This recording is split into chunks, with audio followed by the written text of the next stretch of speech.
Because there comes a time when you're going to follow Jesus, you have to take his side. His side very often put you in opposition to others, even others who claim his name. And that is always very difficult when you find yourself in conflict with people who claim that they also are following Jesus. Right. And where do you find the language? Where do you find the way of trying to break through that? Very often an impasse. And so part of our problem is in our situation, people got confused between the kingdom of God and the United Kingdom. So you try to interpret your theology in political terms, and that has to be confronted. And that is clearly contradiction to the way of Christ.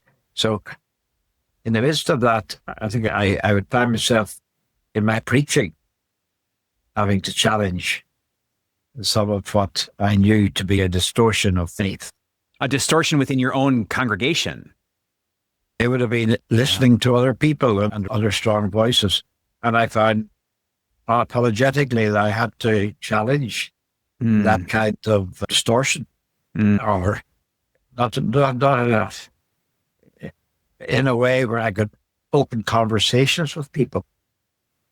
Not sort of saying, this is the way, but challenging people in the context of a gospel interpretation and inviting them into a conversation.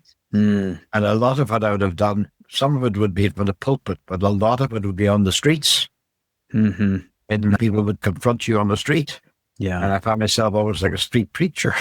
Yeah. I say, but that's not what Jesus would say. And so, again, mostly through relationships.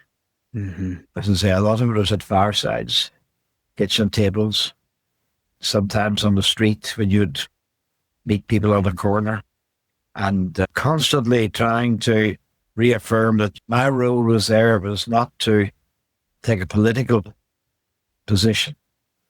For example, the debate, are we going to find ourselves out of the United Kingdom and into United Ireland? And I would have to help people think through, is there a theological problem with this? And if so, what is it? Let's talk about that. And at the end of the day, you find yourself talking about territory rather than theology.